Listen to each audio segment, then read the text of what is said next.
Je voudrais continuer la lecture du livre du docteur Crussol, La vitamine C, vaincre douleur et stress.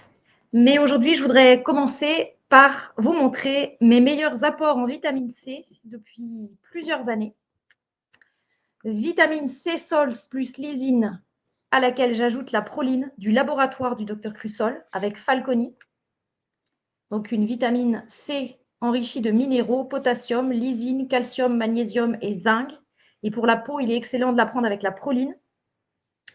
Ensuite, mon ami de chaque jour, le Pro-Anthenols, qui est un catalyseur de vitamine C extrêmement puissant. Pro-Anthenols, ce sont des vrais OPC certifiés par le laboratoire Berchem. Il n'y a que 2 sociétés au monde qui ont ces vrais OPC. Et puis, le vitamine C+, qu'on peut prendre en grande quantité. Et ces 3-là, chaque jour, nous permettent d'avoir 9, 10, jusqu'à 15 grammes par jour, étant donné que les synergies de Life Plus multiplient les effets de la vitamine C et que tout est bien assimilé dans le corps. Donc moi, je vous souhaite de tout cœur d'avoir chez vous ces produits. Ça vous permet d'avoir l'apport en poudre, en comprimé, rien de chimique. Ce sont uniquement des comprimés de très bonne qualité, avec de très bonnes synergies et de très bons résultats, y compris pour la santé de la peau et la jeunesse. Voilà. Alors, je vous lis la suite du chapitre sur la douleur. Les douleurs d'origine traumatique. Le célèbre Irwin Stone, inventeur de la C-Salt, c'est ça, témoigne. Citation. Pardon pour les bruits de fond. Dans la région de Rapid City, South Dakota, nous avons eu un très grave accident d'auto. Un conducteur ivre roulant sur la mauvaise moitié de la route nous a persécutés de face à 120 km/h. Mon épouse et moi-même fûmes sérieusement blessés et la seule raison pour laquelle nous avons survécu résidait dans le fait que nous prenions chaque jour depuis plus de 10 ans de mégadoses de vitamine C. À aucun moment, nous ne subîmes ce choc profond qui tue la plupart des victimes d'accidents graves. Ceci nous permit de vérifier, dans le cadre d'accidents graves, l'incroyable potentiel pour la survie offert par la vitamine C. Nous avons consommé quotidiennement des quantités de 50 à 60 grammes par voie buccale durant toute notre hospitalisation. Mon épouse se remit rapidement et me servit d'infirmière tandis que j'eus à subir 5 opérations chirurgicales sans aucun choc ou suites opératoires. Mes fractures osseuses multiples consolidèrent si rapidement que nous fûmes en mesure de quitter l'hôpital en moins de 3 mois et d'entreprendre un voyage de 3000 km pour retourner chez nous. En dépit des prédictions médicales qui ne me voyaient pas capable de me mettre debout avant au moins 1 an ou davantage, je quittais, aidée de béquilles, l'hôpital par mes propres moyens et sur mes 2 jambes. Je me remis au travail dans mon laboratoire 2 mois plus tard. Une grave blessure à la gorge et mon larynx, très endommagé par une partie de la colonne de direction, inquiétait les médecins qui doutaient que je puisse de nouveau parler un jour. Grâce à un régime très important en vitamine C, le problème se résolut lentement et je fus bientôt capable d'assumer les discours liés à ma charge de président de société scientifique, avec cependant une voix d'un timbre légèrement différent. Irwin Stone. 50 years of research on ascorbate and the genetics of scurvy. Psychiatrie orthomoléculaire, 1984, volume 13, fourth quarter, page 280. Le fils du docteur Stone, ce même docteur inventeur de la C-Salt, donc la vitamine C basifiée par des minéraux, avocat, donc ce fils avocat, nous a précisé qu'à l'exception du bras droit, tous les membres de son père étaient fracturés en un ou plusieurs endroits avec hémorragie internes et externes. Il est intéressant de noter dans ce récit qu'à aucun moment il n'est question de douleur ni de drogues antalgiques. Ensuite, les douleurs de cause entre guillemets inconnue. La glossodynie, la stomatodynie, la sensation de brûlure de la bouche ou bien de la langue est une affection dite bénigne par ceux qui ne l'ont jamais éprouvée. En réalité, elle est d'autant plus pénible qu'elle peut être de longue durée. ce qui va amener la victime à chercher de l'aide auprès de spécialistes qui, bien sûr, vont proposer des traitements à base d'anxiolytiques, de tranquillisants, d'antidépresseurs ou de neuroleptiques. Par curiosité, j'ai téléphoné à l'un de ces spécialistes avec lequel j'avais fait mes études et posé la question suivante.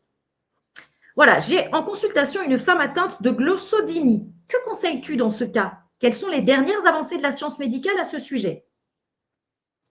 Quelques considérations médicamenteuses sont d'abord énoncées. Puis, il a répondu. C'est psychiatrique, adresse-la donc à un psychiatre. Je poursuivis en lui disant, mais c'était déjà conseillé lorsque nous faisions nos études, donc rien de changé? Réponse, rien de changé. Si l'on en croit la littérature, les glossodyniques auraient souvent un profil anxieux et dépressif. Nous le serions aussi si au fil des consultations multiples, personne ne nous délivrait d'une douleur lancinante.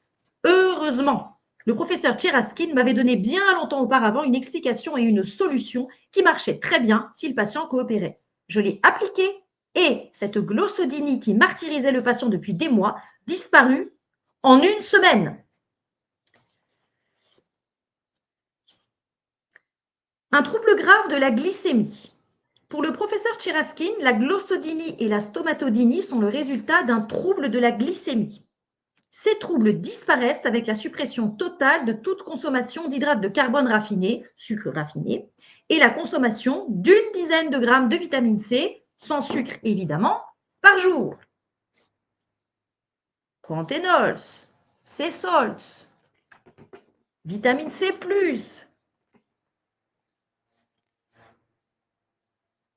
Ces problèmes de dysglycémie. Seule la curiosité m'a poussé à faire le test d'hyperglycémie provoquée. Ce test a été considéré comme normal malgré le fait qu'il m'a rendu presque malade. Ce test, pratiqué sur un patient à jeun depuis 12 heures au moins, consiste à lui faire boire 250 ml d'eau additionnée de 75 g de glucose en moins de 5 minutes. Une première prise de sang le matin, puis une prise de sang toutes les 30 minutes pendant 2 heures. Le professeur Tcheraskin était très opposé à ce genre de test. Il préconisait une étude de la glycémie sans modifier les habitudes de vie du patient. Il devait donc fumer comme d'habitude, manger sucré, boire des canettes de boissons gazeuses, bref, toutes les erreurs habituelles. Le professeur Tcheraskin raconte qu'au cours d'un test traditionnel, le patient est passé successivement d'un état d'extrême agitation à celui de prostration, est devenu aveugle pendant quelques minutes, puis il a fini par perdre connaissance, puis se réveilla enfin. En dépit de ces effets, le résultat du test fut qualifié de normal. Chez un individu normal menant une vie saine, la glycémie ne varie pas, elle est pratiquement rectiligne. En revanche, de la manière dont le professeur Tcheraskin mène son test, on observe chez les malades un phénomène intéressant, la dysglycémie. Au cours des analyses sanguines, on découvre des variations rapides et importantes de la glycémie. C'est la dysglycémie qui est pathologique. Un de mes avocats se trouvait si mal s'il mangeait une glace, hypoglycémie réactionnelle. Pour d'autres, une boisson gazeuse suffit. Il s'agit d'une violente décharge d'insuline en réponse à la consommation exagérée d'hydrates de carbone raffinés. Voyons maintenant, à l'aide de 2 exemples, comment la glycémie ou ses variations peuvent provoquer de violentes douleurs. Patient numéro 1. Femme, médecin gynéco, 35-40 ans, se plaint de douleurs permanentes de toutes ses dents qui sont intactes et magnifiques. Nous cherchons à lui expliquer que la dysglycémie est responsable de cette hypersensibilité. Et la réponse est surprenante. Je suis mariée maintenant, je peux devenir grosse. Nous apprenons qu'elle ne sort qu'accompagnée d'un chaperon chargé par son époux de l'empêcher de pénétrer dans les confiseries. Patient numéro 2. Américaine, dents magnifiques, épouse d'un psychiatre, ils voyagent en Europe. Son médecin, dentiste américain, a entrepris de lui dépulper, tuer le nerf, sur sa demande insistante, l'une après l'autre, des dents intactes qu'elle accuse de la faire souffrir le martyre. Dans les 8 à 15 jours du traitement d'une dent, une autre prend la suite pour lui faire souffrir l'enfer. Le massacre pulpodentaire se poursuit malgré les réticences des praticiens qui se succèdent. Tout devient évident lorsque j'apprends qu'elle souffre d'un diabète grave, troubles ischémiques associés.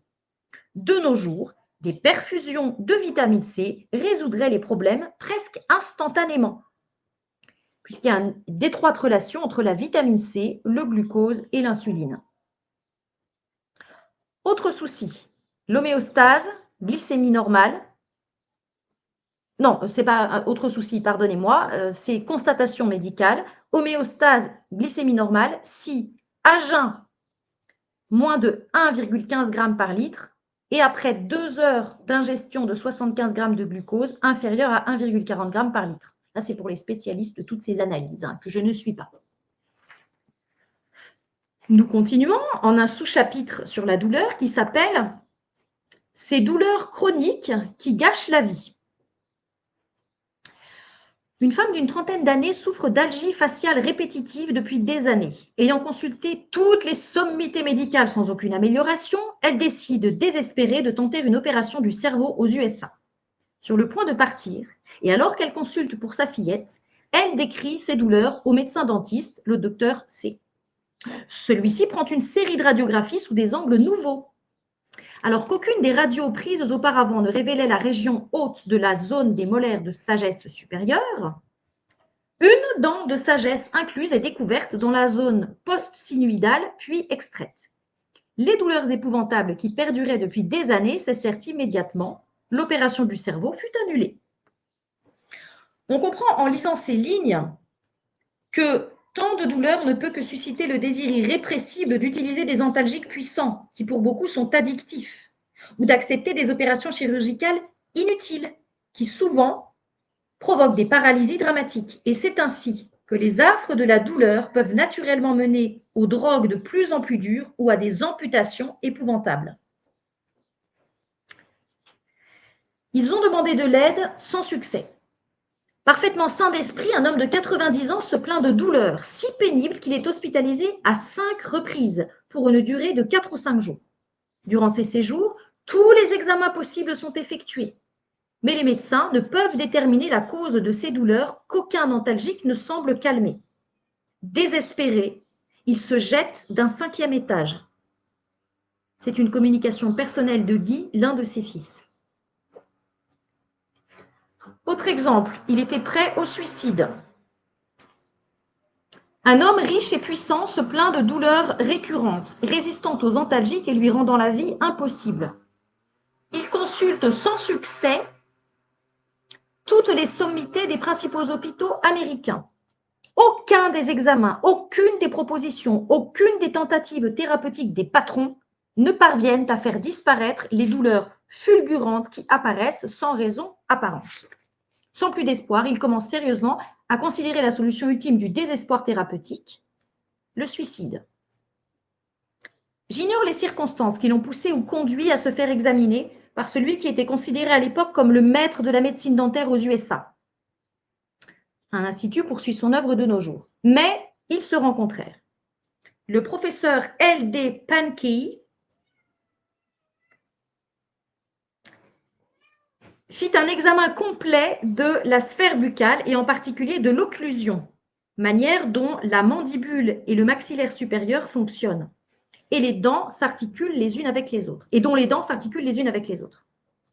Il découvrit bientôt un trouble de l'articulé, la forme d'une dent perturbait la fonction masticatoire. La correction consista à meuler légèrement la dent responsable. Jamais plus les douleurs ne réapparurent. Communication personnelle du professeur Jean-Roger Paris.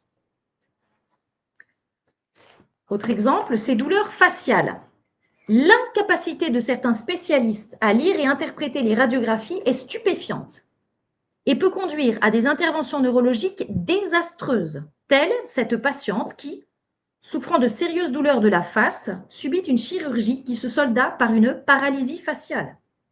A posteriori, un examen à la loupe des radiographies révéla une zone inflammatoire dans la région canine supérieure et au milieu de celle-ci, les restes presque complètement résorbés d'une canine incluse. Cette canine et l'inflammation qui l'avait détruite m'ont semblé être une cause très probable des douleurs faciales de la patiente.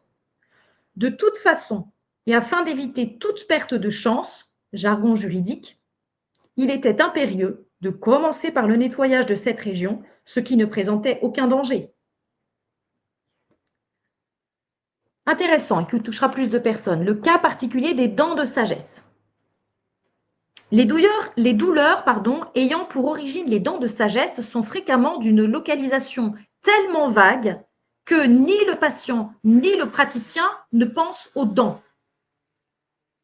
La dent de sagesse peut provoquer des douleurs par le seul fait de son inclusion, mais le plus souvent une voie d'accès permet aux bactéries de se frayer un chemin et de provoquer une carie dont la présence est d'autant plus difficile à mettre en évidence qu'elle concerne une part plus large de la dentine, rendant un diagnostic basé principalement sur une différence de densité alors inexistante. Un homme consulte un chirurgien. Un homme consulte un chirurgien dentiste pour une sensibilité de 2 incisives inférieures après traitement de celle-ci. Des maux de tête qui duraient depuis 10 ans disparaissent. Ces incisives inférieures avaient été usées en biseau par la brosse à dents et le paquet vasculo-nerveux s'était nécrosé, entretenant un phénomène infectieux et provoquant des raréfactions osseuses. Autre problème, défaut d'intervention. Trop souvent, le patient qui souffre et cherche de l'aide ne reçoit qu'une prescription standard d'antibiotiques et d'antalgiques sans aucune tentative de diagnostic. On se trouve alors confronté non seulement à la douleur, mais à la fureur. Alors, un petit récit. Une mère et son fils de 12 ans se présentent sans rendez-vous, l'enfant manifestement en grande souffrance depuis 3 jours et la maman dans un état de désespoir et de fureur que je n'avais jamais observé. Cette mère avait cherché de l'aide dans 3 services hospitaliers pour son fils qui souffrait épouvantablement de la région incisive supérieure. Chaque service s'était contenté de prescrire classiquement des antalgiques, antibiotiques, anti-inflammatoires. La maman avait suivi les instructions qui n'avaient eu aucun effet sur la douleur.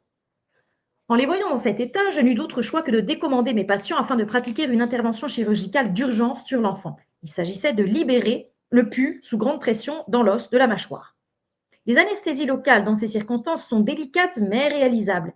Il faut donc, après avoir mis l'os à nu, y percer un trou en se souvenant que la pression est telle que le pus peut en jaillir à plus d'1 mètre. Ce fut le cas, mais celui-ci fut recueilli dans une compresse. La bonne nouvelle est que le soulagement de la jeune victime fut instantané, toute douleur disparaissant aussitôt, la pression relâchée. La légitime fureur maternelle s'estompa de suite. Autre exemple de douleur, l'irradiation au laboratoire. Exemple, lors de l'examen d'un patient se plaignant de douleurs multiples, on put constater que ses dents avaient la consistance d'un morceau de sucre mouillé. On trouve souvent cette consistance chez les pâtissiers qui vivent dans une atmosphère sucrée.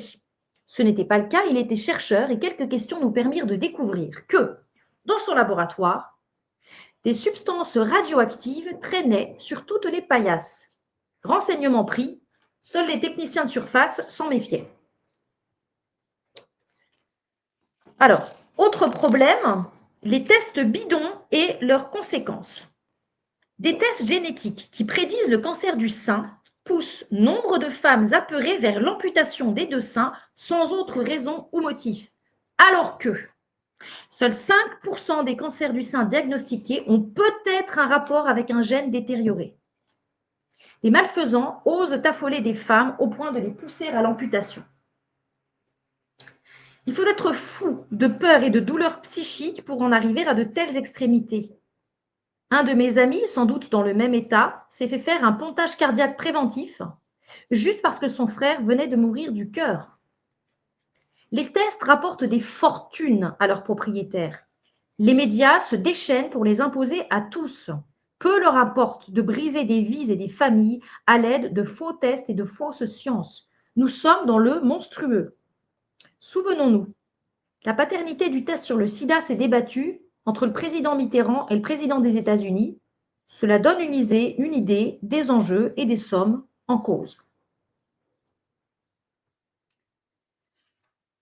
Cancéreux terminaux. Le docteur Ewan Cameron fit une première étude portant sur 500 patients atteints de cancers terminaux. Ses conclusions sont frappantes et à ma connaissance uniques en cancérologie. En le citant, Dr Ewan Cameron. Entre le 5e et le 10e jour de traitement et chez de nombreux patients, la réponse fut en fait très impressionnante. Le patient entrait dans un état de bien-être accompagné d'un tableau clinique amélioré. Cela pouvait prendre la forme de soulagement, en particulier des douleurs de pression comme les douleurs de métastase du squelette, un ralentissement de l'accumulation des cellules malignes, une tendance à la disparition de la jaunisse maligne et un grand soulagement de la détresse respiratoire. Dans la première étude clinique, alors je ne sais pas comment ça se prononce, Veil of Leven, publiée par Cameron et Berg en 1973 sur la vitamine C et le cancer, ont été décrits la disparition spectaculaire des douleurs osseuses sur 4 patients sur 5 porteurs de métastases osseuses extensives. Incroyable. L'hypothèse émise fut que cette disparition était due au ralentissement de l'invasion néoplasique dans un environnement confiné. Nous sommes portés à croire que nous l'avons exposé auparavant. Ah oui, nous sommes portés à croire, comme nous l'avons exposé auparavant, que les douleurs osseuses sont en partie dues au scorbut. Oui, oui. À l'anoxie tissulaire qui en résulte et à la présence d'un œdème. Mais le plus frappant dans cette étude se trouve être le fait que ces patients qui avaient reçu pendant de longues années des doses très importantes de morphine et de diamorphine puissent en être privés après quelques jours sans effet secondaire. Non seulement ils purent être délivrés de ces substances dangereuses, mais aucun ne les réclama, ni ne souffrit de leur sevrage. Nous verrons plus tard que la vitamine C utilisée par des parole officers aux USA et au Canada pour libérer les drogués à l'héroïne de leur funeste habitude,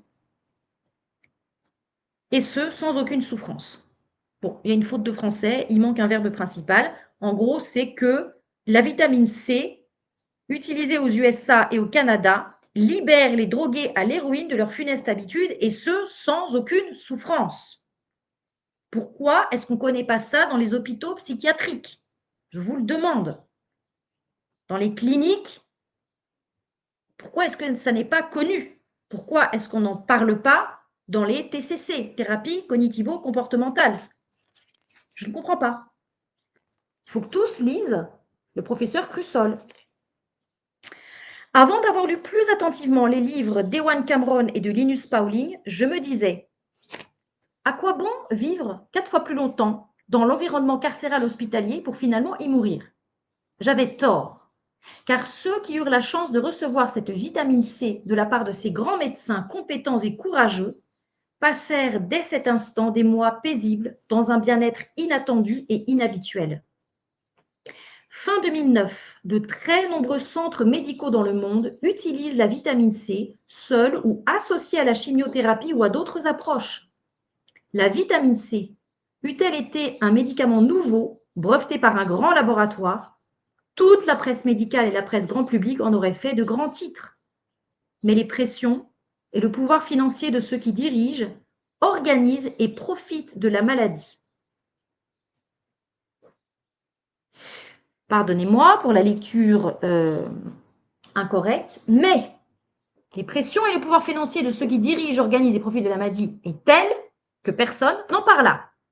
Et c'est toujours pareil aujourd'hui. Quand vous dites que la vitamine C peut faire reculer des métastases, je pense qu'on va vous rire au nez, littéralement, sauf que c'est vrai. Suppression des causes de douleur. Exemple, 2 roues. Je roulais tranquillement dans ma 2 chevaux lorsque, devant moi, de l'autre côté de la route, un motocycliste perdit l'équilibre et tomba, coinçant une jambe sous le pot d'échappement d'une très grosse moto. À ce moment-là, je roulais encore, freinais et m'arrêtais 20 mètres plus loin. Étaient présents sur le trottoir à 3 mètres du blessé, un agent de police et 2 autres personnes. L'homme sous sa moto poussait des hurlements. J'eus le temps de freiner, de stopper la voiture, d'en descendre, de traverser l'avenue de Friedland à Paris, de redresser la moto et de libérer enfin le blessé. Il cessa de hurler de douleur sans que les 3 spectateurs, l'agent de police et les 2 autres personnes pour lesquelles le temps semblait arrêté ne bougent ni ne viennent m'aider. Voiture. Ma fille Nathalie Crusoll, assista à un grave accident de la circulation et fut la première à comprendre pourquoi une femme se mourait dans l'un des véhicules. Coincée sur son siège, la femme était étouffée par son volant dans une voiture à la structure totalement disloquée. Aucun des spectateurs n'avait réagi, se contentant d'attendre les secours. Nathalie parvint, avec beaucoup de difficultés et se blessant sur une tôle déchiquetée, à actionner le levier permettant au siège de reculer. Ainsi fait, la blessée libérée de son volant, devenue un objet de torture et de mort, se mit à respirer de nouveau. Sport de montagne. À faible vitesse et devant un groupe de plusieurs personnes, un skieur tomba très mal, se retournant le genou. Je skiais à proximité, 30 mètres au-dessus de lui, et ses hurlements attirèrent mon attention et forcément celle des personnes arrêtées à 2 ou 3 mètres de lui. Voir la position grotesque d'une jambe à l'envers, genou retourné, est, je dois le dire, terriblement impressionnant. C'est sans doute pour cela que personne ne bougea. Je m'arrêtai à quelques mètres de lui, détachai mes skis, allai vers lui, le soulevai. Il souffrait toujours le martyre. Personne n'avait bougé. Regardant son genou à l'envers, je lui déclarai qu'à sa place, je remettrais d'un coup sec ma jambe à l'endroit. Je n'avais pas fini de parler qu'il redressa sa jambe sans aucune difficulté. La douleur s'atténua d'un seul coup. Lorsque les secours arrivèrent, son visage était presque détendu. Douleur intense et déconnexion instantanée. Âgée de 15 ans, j'ai été assez stupide pour prendre à la suite d'un pari une piste de ski très en pente. Je n'avais sans doute pas les capacités requises et une chute magistrale me brisa le tibia et péroné de la jambe gauche. Sans aucune douleur, je me rendis compte des dégâts en mobilisant les 2 morceaux. Un gendarme se présenta bientôt, me vit allongé, mais serein sur la neige et mit d'emblée en doute toute existence de fracture. C'est alors que, en toute inconscience, je pliai ma jambe à 45 degrés. Le gendarme était livide et je crus qu'il allait tomber. Il cessa de mettre en doute l'existence de cette double fracture. Ce n'est que le lendemain et les jours suivants que la douleur se manifesta et que je fus mis sous morphine, produit et sensation que je détestais d'emblée. Dans une autre circonstance à 15 ans, un médecin fut obligé de m'arracher un ongle, ce qu'il fit sans anesthésie, mais avec adresse. Je me souviens encore avoir vu 36 chandelles, entendu des sifflements dans mes oreilles, mais n'ai ressenti aucune douleur. Témoignage. Communication personnelle de Jane. À l'âge de 12 ou 13 ans, j'ai voulu fermer une fenêtre de la classe de cours à cause du courant d'air. L'une des vitres était fendue. L'un de mes bras est passé au travers. Je n'ai rien vu tout de suite, ni rien senti. Lorsque j'ai vu l'une de mes copines changer de couleur et tomber à la renverse, je me suis demandé ce qui se passait. Mon poignet droit était profondément coupé. Je pouvais voir les tendons bouger et il y avait du sang partout. J'ai été recousu à vif et n'ai pas senti grand-chose. La douleur est venue 2 heures après. Mon frère a eu un sérieux accident de moto. Il a fait un tout droit dans un virage, déséquilibré par son passager. Et dans la trajectoire, il y avait un poteau téléphonique. Celui-ci a été sectionné net. Mon frère s'est retrouvé projeté au-delà du talus, sonné, mais prêt à se relever. Sauf que l'une de ses jambes passait au-dessus de son épaule, fémur éclaté. Aucune douleur. Il l'a saisie et remise droite comme il faut. Venait ensuite le tour de pied qu'il avait vu tomber tout seul, angle bizarre au niveau de la cheville, en déplorant que celui-ci soit cassé aussi. Pareil, il l'a remis droit sans aucune douleur.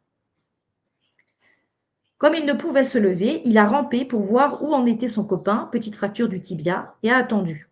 Les secours sont arrivés 1 heure après, la douleur aussi, épouvantable. Il a passé 24 heures en salle d'opération. Les radios du fémur ne montraient plus un os, mais une bouillie d'os.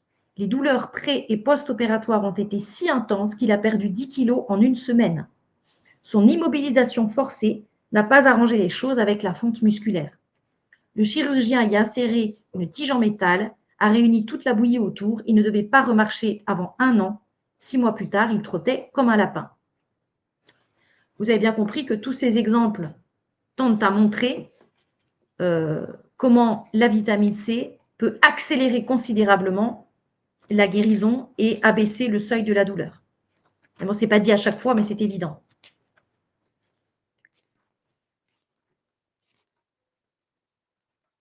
On va encore lire ce qui concerne les douleurs de dos.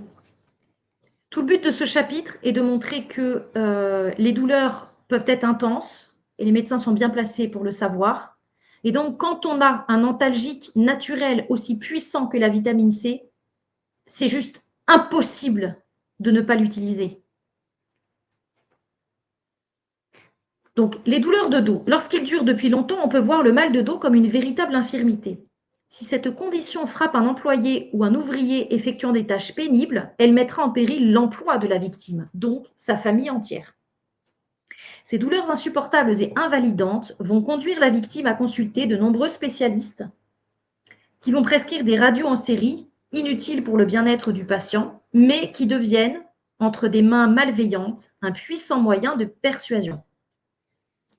Alors, exemple de quelqu'un, un jour, quelque part. Lorsque je tentais de me baigner autre chose que les chevilles dans le lac Salé aux États-Unis, il me fallut d'abord avancer de plus d'une centaine de mètres sans résultat sur des galets. L'une de mes filles, âgée de 7 ans, découragée, ayant mal aux pieds, me demanda de la prendre dans mes bras et de la ramener au bord. Je ne fis que quelques mètres avant de ressentir les douleurs affreuses du nœud sciatique. La souffrance fut effroyable. Aucun antalgique ne la calma, pas plus que la prise d'un cliché radiographique par un médecin américain. Je regagnai la France en fauteuil roulant.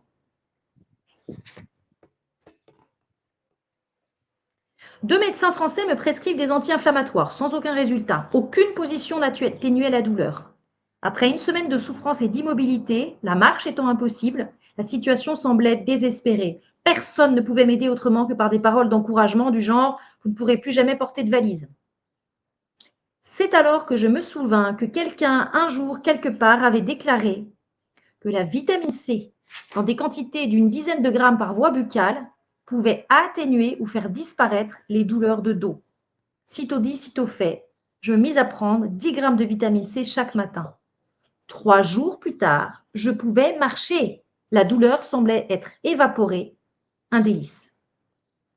Pourtant, si plusieurs semaines plus tard, j'oubliais de prendre ma boisson matinale à la vitamine C, dès le début de l'après-midi, mon pouce de pied se mettait à me faire souffrir. Bien plus tard, je me souvins du nom de celui à qui je devais la solution d'un problème majeur. Il s'agissait du professeur Linus Pauling, qui avait fait une conférence devant le Congrès des États-Unis, évoquant les causes et la solution du mal de dos. Comme je rencontrais et écoutais avec ferveur toutes les interventions du professeur Linus Pauling lorsque je me rendais aux États-Unis, c'est sûrement lors d'un congrès de médecine orthomoléculaire que l'information providentielle m'avait été fournie, puis oubliée. Dieu merci, les médecins s'étaient trompés et je ne restais pas infirme comme promis. Et à 70 ans, je pouvais porter dans les escaliers sur 3 étages des machines à laver, aidé d'un jeune de 25 ans qui peinait beaucoup à la tâche et dut être remplacé pour cause de carence en vitamine C. J'avais compris, après mon épouvantable expérience de sciatique, qu'il me faudrait protéger le tissu conjonctif de mes disques intervertébraux jusqu'à la fin de mes jours en prenant une bonne dizaine de grammes de vitamine C en 3 prises. Incidemment, cette aventure douloureuse me fit perdre 10 kilos de poids en un mois. Je dois vous laisser.